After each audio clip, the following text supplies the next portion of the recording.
Shalom, Most High Christ bless. My name is Captain Joel of Israelite Christ. And today we're going to discuss a follow-up series of what we went over concerning William Miller and the Millerites movements with the Adventists and Ellen G. White, the founder of the Seventh-day Adventist religion. Now, the question is, are the Seventh-day Adventists, are they following the Bible according to as it is written? Is that a religion that was ordained by God, or is it another false denomination that was given to us by the lies of the devil and the trickery of the European colonizers that enslaved us and forced us with their religions, their man-made religions? Now we're going to go to the book of Matthew chapter 16 verse 18 concerning the different denominations of religions that our people so ignorantly follow. And I say also unto thee, thou art Peter, and upon this rock I will build my church, and the gates of hell shall not prevail against it. So the Bible says, upon this rock I shall build my church. Did it say upon Ellen G. White that God will build the foundation of his church? Did it say again upon Jehovah's Witness will God build his church? Did it say upon the Roman Catholic Church God will build his church? It says upon this rock God will build his church. Let's go to the rock. Who is it according to the Bible? 1 Corinthians chapter 10 verse 4. And did all drink the same spiritual drink, for they drink of that spiritual rock that followed them, and that rock was Christ. So the church is supposed to be built off of the foundation of that rock, which rock is Christ. So the foundation of the Seventh-day Adventist religion was built off of Ellen G. White and not Christ. Because where did Christ come down and teach that I'm not sent but to the lost sheep of the Seventh-day Adventist religion? Nowhere in the Bible. So the rock and the foundation in which the church is supposed to be built off of is Jesus Christ, the black Messiah according to the scriptures. Now, is the church talking about the Roman Catholic Church? Is the church talking about the Seventh-day Adventist Church? Is it talking about the Protestant Church? Is it talking about the Anglican Church? Is it talking about the Seventh-day Adventist Church or the Mormon Church or the Jehovah's Witness Church? Which church is it talking about? You must go precept upon precept upon precept, line upon line upon line, here a little and there a little, to get the proper understanding according to the Bible. Now let's go to the book of Acts, chapter 7, verse 37, to see who is the church that's supposed to be built off of the foundation of the rock, which is Jesus Christ. This is that Moses which said unto the children of Israel, a prophet shall the Lord your God raise up unto you of your brethren, like unto me.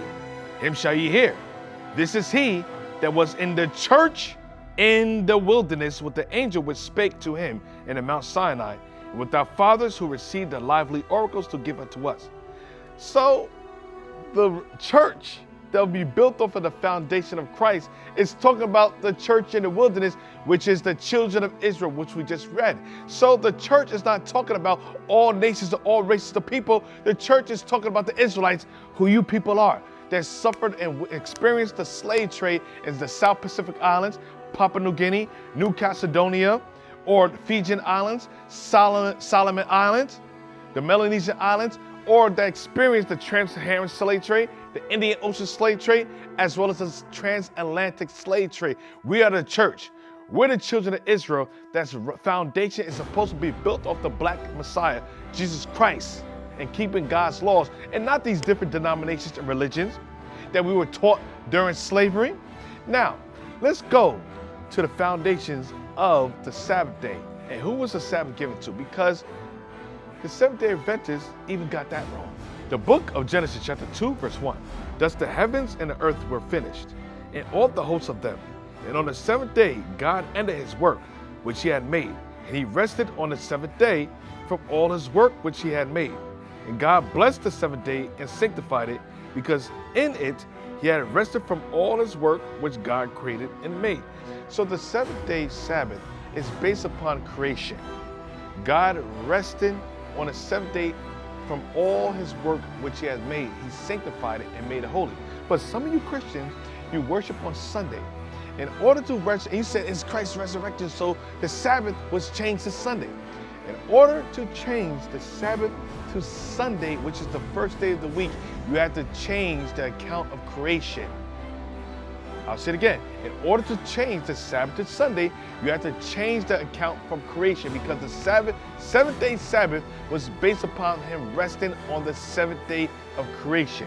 Now, let's get to see where it was given as law to the children of Israel. Let's go to the book of Exodus, chapter 20, verse 8. Remember the Sabbath day to keep it holy. 6 days shalt thou labor and do all thy work. But the seventh day is the Sabbath of the Lord thy God. In it thou shalt not do any work, thou, nor thy son, nor thy daughter, thy manservant, nor thy maidservant, nor thy cattle, nor thy stranger that is within thy gates. For in 6 days the Lord made heaven and earth, the sea, and all that in them is, and rested the seventh day. Wherefore the Lord blessed the Sabbath day and hallowed it. So God is giving account on the seventh-day Sabbath, the creation in it, that he hallowed it and he rested on it. So he's giving the laws that remember the Sabbath day. Remember based upon what? Creation. That we're not supposed to buy, we're not supposed to sell, we're not supposed to cook with fire on it, and we're not supposed to work. He says, remember, he sanctified it and hallowed it. Now, was the seventh-day Sabbath, is it created for everybody? Was everybody given? Was it given to the Seventh-day Adventist religion? Even though there's more than one high holy day, seventh-day Sabbath is one high holy day that was given to the Israelites. There's Passover, there's memorial blowing trumpets, there's Pentecost, there's Day of Atonement, there's the new moons. But do you keep those in the Seventh-day Adventist? You say that God's laws are done away with, but you keep the seventh-day Sabbath. Which one is it? Now, let's see who was the Sabbath given to. The book of Exodus, chapter 31, verse 13. Speak thou also unto the children of Israel, saying, verily my Sabbaths ye shall keep. Notice it says, verily my Sabbaths, meaning more than one Sabbath, because Passover is a Sabbath. Memorial blowing trumpet is a Sabbath. Day of Atonement is a Sabbath. Feast of Pentecost is a Sabbath. Feast of Tabernacle is a Sabbath. New moon is a Sabbath. These are all Sabbath days. It is a sign between me and the children of Israel forever.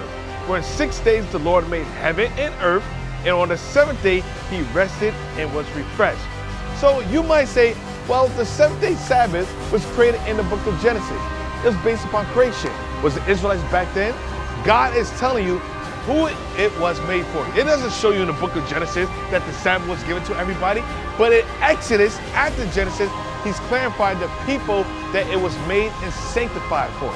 It wasn't sanctified for Ellen G. White.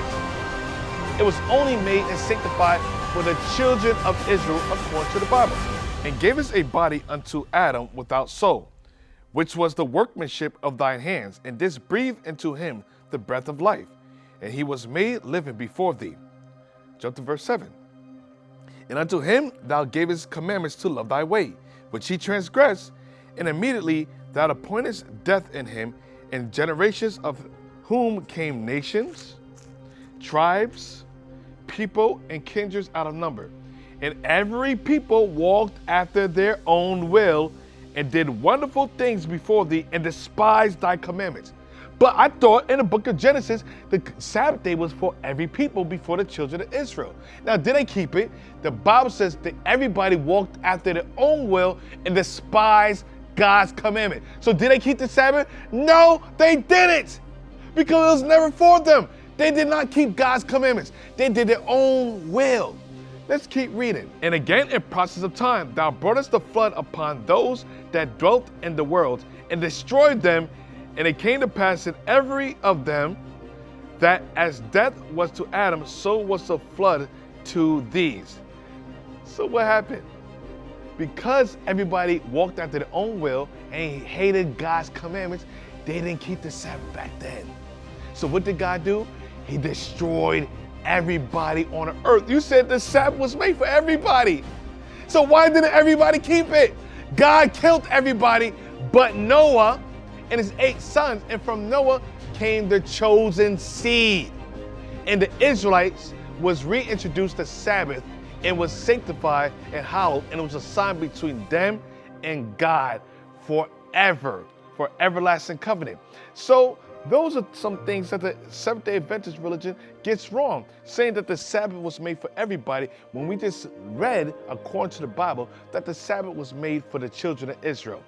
Now let's go to the book of Mark chapter 2, verse 27. Because people will say, but what about Jesus Christ and what he said about the Sabbath? And he said unto them, the Sabbath was made for man and not man for the Sabbath. So, now all of a sudden, the Sabbath is made for man and not man for the Sabbath. Was Christ talking to everybody? John chapter 18.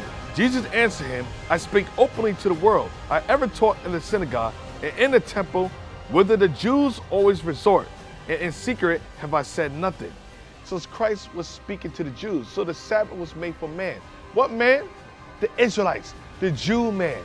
So-called blacks, Hispanics, and Native American Indians, and those children of the slave trade that were scattered throughout the diaspora. The man we clearly defined in the book of Exodus chapter 31, verse 16. The children of Israel, which God made a sign between him and the Israelites for an everlasting generation. Christ only spoke to the Israelites, the Jews. What is a nation?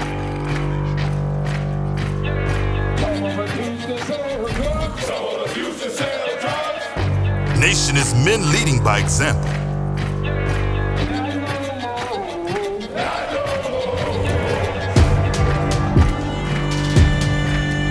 Nation is family.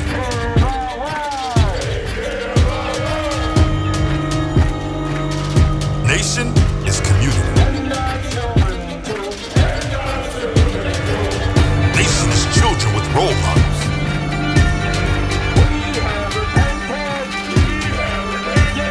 Nation is unity.